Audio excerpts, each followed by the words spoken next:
Le monde de l'emploi est en constante évolution et porte de profondes modifications structurelles.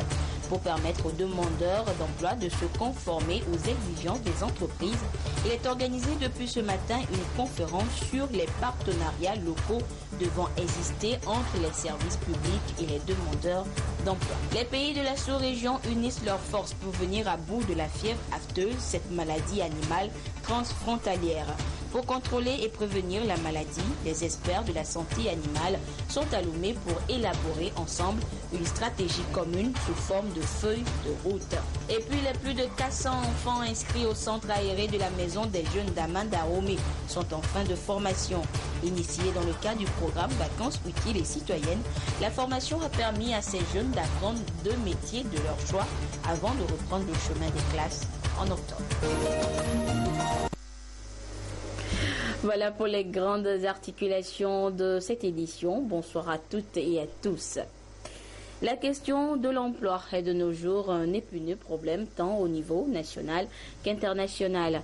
Pour y remédier, une véritable politique de mise en place de partenariats locaux est indispensable pour mener à bien ce combat multidimensionnel face au chômage et à la pauvreté. Une rencontre régionale de l'Association mondiale des services d'emploi public s'est ouverte ce matin à Lomé. Partenariats locaux au service des demandeurs d'emploi et des entreprises est le thème qui permettra aux participants venus de plusieurs pays de la sous-région de partager leurs expériences et d'identifier les bonnes pratiques afin d'apporter un meilleur accompagnement aux investisseurs et recruteurs. Le compte rendu avec Augustin Kossi et Pierre Soussoukoua. Le sujet ne cesse de défrayer la chronique, le chômage et l'emploi des jeunes. Plus de 200 millions de demandeurs d'emploi dans le monde, dont le plus grand nombre en Afrique. L'alerte est maximale et exige des réponses urgentes. L'Association mondiale des services publics d'emploi et ses partenaires questionnent le sujet à Lomé. Quel partenariat au niveau local au service des demandeurs d'emploi et des entreprises? La question appelle à une mutualisation des énergies dans un cadre de coopération où chacun doit jouer sa partition. Il s'agit donc de poser les bases des partenariats qui permettent de mieux adresser la question de l'emploi. Les collègues de France, de Finlande, du Canada et d'autres contrées du monde, et particulièrement l'Afrique, vont partager ce qu'ils font de bien chez eux. Nous, au niveau des services publics d'emploi de l'Afrique, et particulièrement du Togo, nous allons regarder comment nous pouvons implanter, transférer et adapter ces bonnes pratiques. Un seul exemple, le jeudi matin, nous allons lancer la Cité des métiers de Lomé. Il s'agit, sous le leadership de maire de Lomé et du ministre de l'administration territoriale, de voir dans quelle mesure, dans un lieu commun, on peut mieux régler la question de l'orientation scolaire et professionnelle. Mais aussi comment on peut créer des activités et particulièrement chercher l'emploi. Et pour ceux qui travaillent déjà et qui veulent aborder une autre transition, comment est-ce qu'on peut les conseiller en faisant des bilans de compétences. Eu égard aux statistiques de chômage jugées endémiques pour la plupart des pays africains, le défi d'assurer le plein emploi reste à relever et la possibilité de disposer d'un emploi décent et productif, un pari à gagner. Au Togo, le sujet demeure d'actualité, même si entre 2011 et 2015, le taux de chômage est passé de 6,5% à 3,4%. Au Togo, la problématique de l'emploi est au cœur des préoccupations des plus hautes autorités. Dans ce cadre, le gouvernement, sous l'impulsion du chef de l'État, son Excellence Force Esozimna Gnassingbé, a ouvert depuis quelques années un vaste chantier de réforme et de modernisation de plusieurs secteurs, notamment le secteur de l'emploi. En effet, en 2006, le gouvernement a lancé un plan de réforme du secteur de l'emploi qui met l'accent sur la modernisation des organes publics de gestion de l'emploi et sur la mise en œuvre de programmes sociaux en faveur des jeunes, des femmes et des personnes vivant avec un handicap. C'est ainsi que certains services publics d'emploi comme l'Agence nationale pour l'emploi et l'Agence nationale de volontariat du Togo ont été créés pour renforcer la lutte contre le chômage. La rencontre de Lomé pourra-t-elle venir à bout du phénomène de chômage? Les experts venus des 4 coins du continent vont pouvoir mettre à contribution leur savoir-faire dans l'analyse et l'examen de la thématique et dont les conclusions constitueront des approches de solutions durables pour les services publics d'emploi des pays. Les technologies de l'information et de la communication révolutionnent donc le monde aujourd'hui et sont omniprésentes dans tous les secteurs d'activité. Le secteur formation et emploi n'est pas donc en reste. Elle génère ces technologies de nouveaux emplois qui se révèlent une des solutions à la lutte contre le chômage et au sous-emploi. Quels sont alors ces nouveaux emplois qui se créent et comment les adapter aux formations ou aux innovations actuelles? Les réponses dans le dossier de cette édition. Il est signé Augustin Kossi, présenté par Pierre Soussouké. Ils sont un défi de développement durable, les problèmes de chômage, de précarité et de sous-emploi. Chaque jour, le nombre de demandeurs d'emploi prend des proportions inquiétantes. Les experts estiment que la question de l'emploi a évolué avec le temps et qu'il urge aujourd'hui de repenser les curricula de formation en rapport avec les métiers dits de nouveau et les secteurs porteurs de richesse. L'emploi aujourd'hui doit obéir à l'évolution de la société, les nouvelles technologies. Il y a plusieurs années, je pense que je ne pouvais pas faire cette interview avec des petits appareils pareils. Aujourd'hui, nous sommes tous conscients que la société évolue. On est dans le numérique. Ça veut dire aujourd'hui, quand tu étudies dans le numérique, tu as plus de chances de décrocher un emploi. Quand vous avez un enfant à l'école, pour ceux qui n'ont plus l'âge d'étudier, il est temps de voir d'abord à quoi correspond ce genre d'études. Quel métier s'ouvre? Avocat, juriste. Donc le bac A n'est pas un bac perdu. Mais avec l'évolution de la société, les études techniques deviennent comme une priorité. Plus ceux qui ont fait des études techniques ont de l'emploi facilement. Au Togo, il y a évidemment des emplois dans le transport, dans la logistique, dans l'informatique. Il y a aussi probablement des transformations du secteur agricole. Et donc l'enjeu pour les acteurs que nous sommes, les services publics de l'emploi, c'est vraiment de participer à ces diagnostics sur les besoins, de travailler avec les filières, les entreprises, les secteurs d'activité, et puis d'organiser les transitions pour que les demandeurs d'emploi puissent bénéficier de l'ensemble des formations avec les organismes de formation qui les déploient. Une véritable politique de mise en place de partenariats structurés entre services publics d'emploi, centres de formation et des entreprises nécessite également d'être privilégié. Le partenariat entre les services publics et les centres de formation, c'est absolument indispensable. Souvent, les services publics de l'emploi sont des prescripteurs de formation pour les publics qui sont inscrits dans les services publics de l'emploi, pour les jeunes beaucoup, mais aussi pour l'ensemble des publics tout au long de leur carrière. Et on doit prescrire de la formation et parfois d'ailleurs dans certains cas financer cette formation auprès d'organismes de formation qui sont les prestataires qui doivent effectivement fournir des formations de qualité. Et donc pour que ces formations soient des formations de qualité, qu'elles soient adaptées en matière de contenu, en matière de durée, en matière de modalités de formation, que le cas échéant, ces organismes de formation puissent intervenir dans le cadre de formations alternantes, c'est-à-dire en lien avec les entreprises qui détiennent les emplois. Un autre mécanisme beaucoup plus attendu dans la résolution des problèmes de chômage dans les pays en développement, c'est bien l'installation des cités de métiers. Un espace de conseil, d'information et d'orientation sur les métiers et la vie professionnelle. Un outil sans doute pour aider les primo-demandeurs d'emploi à devenir acteurs de leur vie professionnelle. Bien choisir son orientation scolaire pour avoir un meilleur emploi dans l'avenir, tel est le défi de tout apprenant. Et bien désormais, un livret sur l'orientation scolaire et professionnelle est disponible pour les y aider. Un outil pédagogique écrit par notre confrère Marcel Toyi. Le contenu avec Serge Tastom et Gérard Lagoudou. L'évolution de la vie économique induit la création de nouveaux emplois sur le marché. Mais le constat révèle que le chômage au niveau des jeunes diplômés gagne du terrain. Un phénomène qui peut s'expliquer par une méconnaissance par les apprenants des opportunités qu'offrent les différentes filières de formation. À cet effet, la question de l'orientation scolaire s'impose. Le livret sur l'orientation scolaire et professionnelle de Marcel Toyi, journaliste à la télévision togolaise, se veut un document pédagogique qui fait appel à un éveil de conscience. Cette orientation scolaire et professionnelle, il y a un grand vide dans le domaine et les élèves s'orientent au hasard.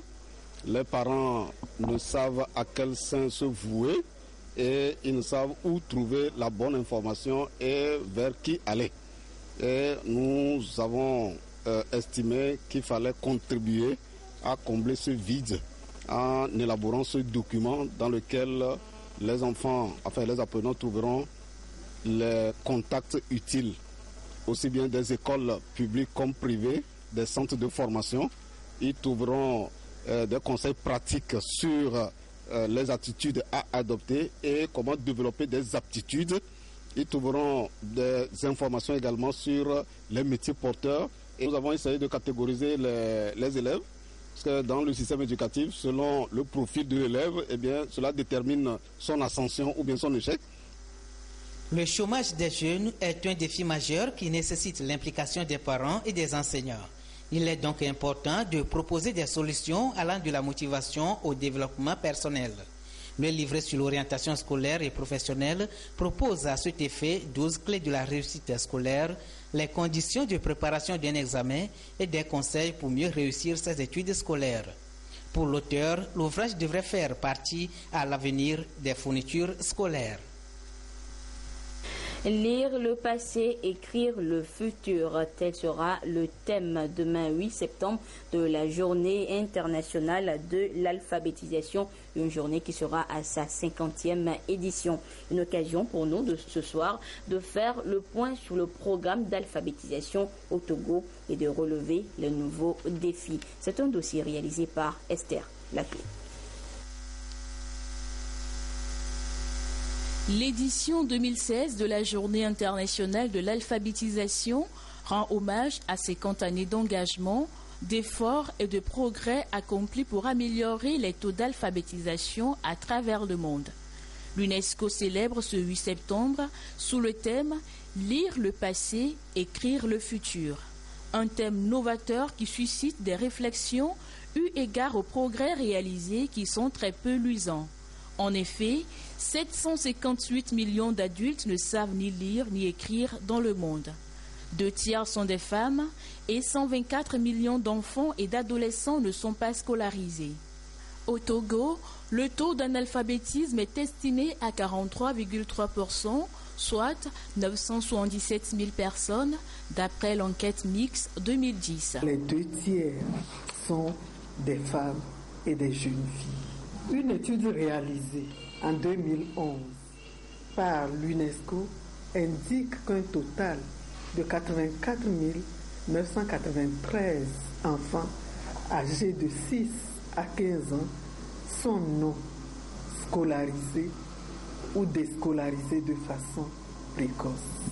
L'État togolais, pour sa part, avec l'appui de ses partenaires, a entrepris plusieurs actions novatrices dans la perspective d'améliorer les performances des programmes d'alphabétisation et en prenant en compte la problématique de l'alphabétisation dans les documents stratégiques du pays, notamment l'ASCAP, la lettre de politique de l'éducation et le plan sectoriel de l'éducation, ainsi que la stratégie nationale d'alphabétisation et d'éducation non formels. L'année 2016, qui marque le 50e anniversaire de cette journée, est la première année de mise en œuvre de l'agenda 2030 pour le développement durable. L'objectif 4 veut faire des jeunes et d'une proportion considérable d'adultes des lettrés. L'éradication de l'analphabétisme est incontournable si nous voulons acter l'émergence de notre pays, le Togo, d'ici 2030, que nous appelons de tous nos voeux. L'alphabétisation est un droit fondamental, une force au service de la dignité humaine, un moyen pour accéder à l'autonomisation, surtout des femmes, et une base pour construire des sociétés durables, pour écrire un avenir meilleur à travers la lecture du passé, la participation active et collective de toutes les forces de la nation est plus que nécessaire. La célébration sera marquée au Togo par plusieurs activités, dont des émissions radiophoniques et débats télévisés. L'apothéose aura lieu en différé le 15 septembre 2016 à Djarkbanga, dans la préfecture de Mont. La ministre du Développement à la base en charge de la jeunesse a procédé hier après-midi à la clôture du centre aéré de vacances. Les centres aérés, à la différence des colonies de vacances qui ont un caractère résidentiel, n'occupent les jeunes que pour la demi-journée. Et pendant 2 semaines, 403 participants ont eu l'opportunité d'apprendre au moins 2 métiers librement choisis. Le compte rendu avec Charlotte Monsimet. De la chorégraphie, du sketch ou encore de la poésie. Des instants émouvants pour imprimer au centre aéré de vacances 2016 toutes ces couleurs. Une des composantes du programme Vacances utiles et citoyennes, elle a permis à 403 élèves et lycéens pendant 2 semaines de se frotter au métier de la décoration de chaussures, des perles, la préparation du savon liquide, de même que la sérigraphie et l'art culinaire. Au-delà, les centres aérés de vacances offrent tout simplement aux jeunes des espaces de partage et de solidarité. Ça a été vraiment émouvant. Je peux dire, moi particulièrement, dans le domaine des tapettes, j'ai beaucoup appris, surtout sur le plan des pagnes, de la façon dont nous pouvons utiliser les pagnes pour décorer des tapettes, des perles, de la laine et tout ça. Donc je peux dire que tout ce temps a été vraiment un temps d'enseignement, de connaissances et c'était vraiment exceptionnel. Je souhaiterais vraiment que ça se répète parce que ça nous apprend beaucoup de choses et ça nous aide dans notre vie. Des communications sur le civisme, la citoyenneté, la santé sexuelle étaient également au programme de ce centre aéré. Il est destiné aux jeunes vacanciers âgés de 15 à 28 ans et suscite l'engagement des partenaires et même des autorités gouvernementales. Pour la ministre du Développement à la base, marraine de l'événement, le concept se donne pour objectif de promouvoir la culture de l'excellence et favoriser l'intégration sociale de la jeunesse. Nous avons noté que le jeune Togolais a du génie. Il y a des talents cachés. En 2 jours, par exemple, apprendre de la chorégraphie, de la poésie et le rendre comme nous l'avons eu à le voir cet après-midi, c'est tout simplement génial. Donc je pense que nous avons des talents cachés et il revient à nous, au gouvernement, partenaires, de nous mettre ensemble pour pouvoir accompagner tous ces jeunes talents togolais. Parce que oui, la réussite scolaire, mais également oui à la réussite communautaire. Cette année, le centre aéré d'Amadoromé a été un succès. Les jeunes eux-mêmes l'ont reconnu. Et ce que nous allons faire, c'est que l'année prochaine, nous allons essayer de mettre en place ce genre d'activité, mais de manière beaucoup plus pérenne. Et multiplier les centres aérés pour que les jeunes réellement se retrouvent, apprennent beaucoup de choses et que nous puissions avoir des jeunes engagés, responsables, qui prennent leur part dans la construction de notre pays. Pour le président de la délégation spéciale de la préfecture du Golfe, Abouka Kossi, et le conseiller à la présidence, Semondi Djossou, l'initiative reste bien pensée et est à pérenniser. Des kits scolaires sont remis à titre symbolique à tous les participants. De leur côté, 150 jeunes Togolais et étrangers vont découvrir la santé de la reproduction à la faveur d'un camp régional. Le 9e, organisé par le mouvement d'action des jeunes pour l'ATBEF. Dédé Koussao et Medina Salami pour le compte rendu. Tabou, on refuse de parler du sexe aux adolescents et aux jeunes. Rien par contre ne les empêche de passer à l'acte. Dans l'ignorance donc, les jeunes s'adonnent au sexe et sont souvent victimes des infections sexuelles, grossesses précoces et non désirables. Aujourd'hui, il s'avère donc nécessaire de les éduquer sur la santé sexuelle et de la reproduction. Pour répondre à ces préoccupations, le camp d'échange et de partage des jeunes 2016 met le sujet au cœur de la rencontre. Le camp régional des jeunes édition 2016 se déroulera ici sur le site du campus universitaire. Essentiellement seront consacrés des renforcements de capacités sur les droits en matière de la santé sexuelle et de la reproduction, des renforcements sur le plaidoyer. Le but visé est de pouvoir partager les bonnes pratiques au sein des jeunes. Environ 150 jeunes venus des antennes de l'Association togolaise pour le bien-être familial et d'autres associations du Togo, du Niger, du Burkina Faso seront formés en santé sexuelle mais aussi en développement personnel. Ce cas leur permettra de pouvoir également recevoir un certain nombre de formations en entrepreneuriat, en technique d'élaboration de projets et beaucoup d'autres modules dont les jeunes aujourd'hui ont besoin pour pouvoir se prendre en charge. Le projet prévoit aussi des activités communautaires et culturelles, c'est-à-dire des sensibilisations sur la santé sexuelle et de la reproduction et sur la contraception au profit de la jeunesse de Lomé. Je vous le disais également en titre, les experts africains de l'espace CEDEAO en charge de la santé animale sont à Lomé pour une première réunion sur la fièvre afteuse, une maladie transfrontalière, afin de définir une feuille de route pour le contrôle et la prévention de la maladie. Ils vont au cours de leurs échanges partager leurs expériences puis adopter une stratégie commune pour mieux faire face au mal lorsqu'un cas sera détecté. Le compte rendu avec Modeste Aguidé et Sylvain Abdou. Les pays de l'espace communautaire ouest-africain mutualisent leurs efforts pour mieux contrôler et bien prévenir la fièvre afteuse, une maladie animale qui attaque et tue les bovins, les ovins et les caprins. À cette première réunion, les experts en charge de la santé animale vont évaluer les efforts fournis par chaque pays de la communauté en vue d'améliorer les programmes de contrôle et préparer un plan d'action devant permettre l'élaboration d'une feuille de route pour booster hors des frontières cette maladie virale. La maladie, elle peut apparaître à n'importe quel moment et tant qu'il y a d'autres pays qui sont infectés par la maladie, donc il va sans dire que la sous-région ne peut pas rester inerte sans rien faire pour prévenir l'introduction de la maladie. 60 pays dans le monde sont aujourd'hui engagés à différents niveaux pour réduire, voire éliminer la circulation du virus de la fièvre afteuse d'ici 2027. L'Afrique n'étant pas en marge de cette lutte. D'où cette première réunion d'échange d'expériences pour définir une stratégie commune dans la prévention de la maladie.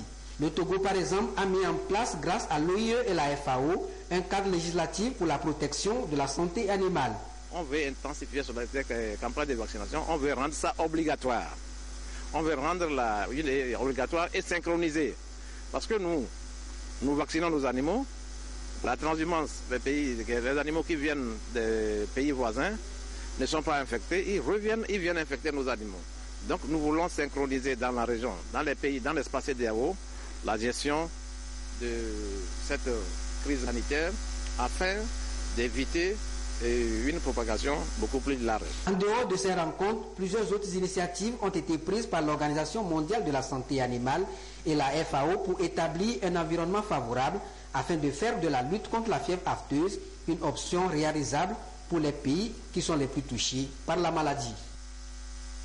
Les couturiers et couturières de la zone d'Aguanivé et de Djranaoui étaient réunis hier dans leurs sections respectives pour une séance d'information sur les recettes fiscales. Ils ont été entretenus par les agents de l'OTR en tournée des sensibilisations qui leur ont également rappelé l'importance du paiement des impôts par les contribuables. Sylvain Abdou pour le compte rendu.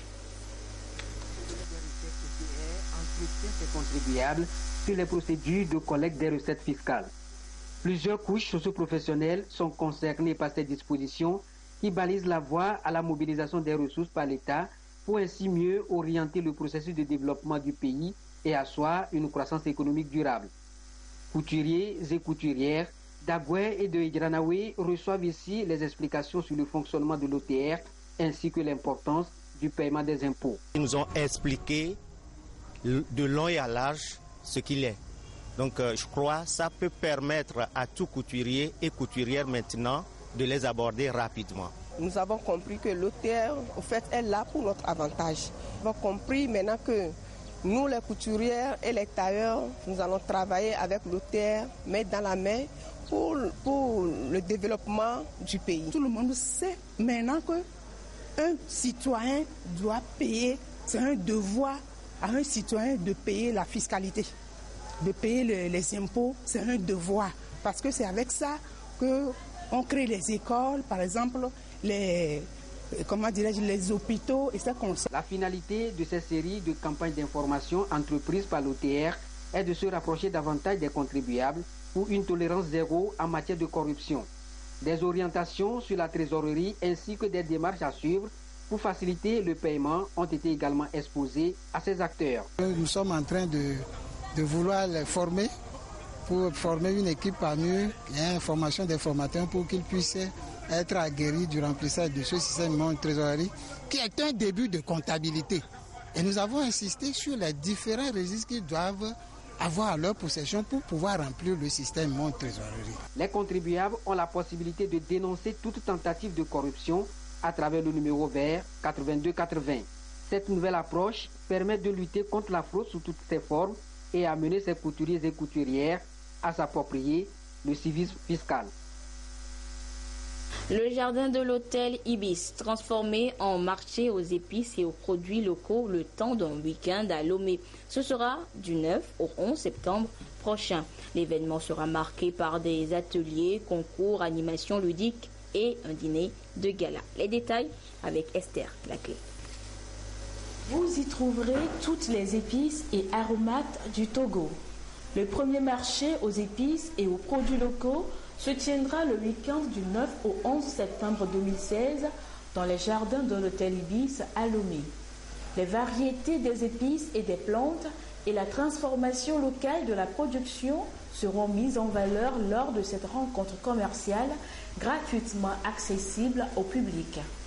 L'événement est annoncé 48 heures plus tôt au cours de cette conférence de presse. Aujourd'hui, on vit dans une société où on a tendance à promouvoir ce qui vient de l'extérieur sans vraiment regarder ce qui se passe au pas de notre porte, alors qu'il y a de nombreux produits de qualité qui sont disponibles ici même et on ne cherche pas forcément à prêter leur attention. Donc là, c'est vraiment l'occasion de découvrir et redécouvrir des produits qui font, on va dire, une certaine fierté au niveau du pays. Quelques pincées d'épices suffisent pour sublimer les plats et pour transformer un mets ordinaire et fade en quelque chose d'extraordinairement gustatif. Dans ces stands, une centaine d'exposants présenteront au public des épices simples ou mélangées. Anis, gingembre, cannelle, curcuma, fenugrec, girofle, sésame, piment, poivre, sucre et arômes de tout genre seront exposés. Et les épices, il y en a tellement sur notre terroir, mais que les gens n'utilisent plus parce que préférant ce que nous appelons les cubes. Or, les cubes, en réalité, c'est des produits importés, ce n'est pas de chez nous. Les cubes, c'est des produits dans lesquels vous trouvez beaucoup d'additifs alimentaires, beaucoup de produits chimiques, notamment ce que nous appelons le glutamate, qui, d'après beaucoup d'études scientifiques, a des effets néfastes sur la santé. Donc, en mettant les épices, justement, amener les consommateurs à préférer les épices du terroir pour leur odeur, pour leur goût et même parfois pour la couleur de la sauce. Utilisées depuis toujours pour assaisonner les mets, les épices ont également de nombreuses vertus médicinales. du curcuma contre le cancer, du piment pour la digestion, du poivre contre la douleur ou encore du safran pour le cerveau. Le premier marché aux épices sera entre autres marqué par un concours de cuisine, un marché nocturne ce vendredi, des ateliers pour enfants, des animations ludiques et un dîner de gala. Sport à présent, cette fois à Rio, au Brésil, une fois encore où la flamme olympique illumine le pays depuis quelques heures avant la cérémonie d'ouverture des Jeux paralympiques tout à l'heure à 20h30. Plus de 160 nations sont représentées par 4300 athlètes en 10 sports. Et parmi ces athlètes, l'on retrouve le Togolais Aliou Bawa, le médaillé de bronze aux Jeux africains de Brazzaville en 2015. Vous le voyez sur ces images. Il va compétir en dynamophilie powerlifting catégorie des 49 kilos.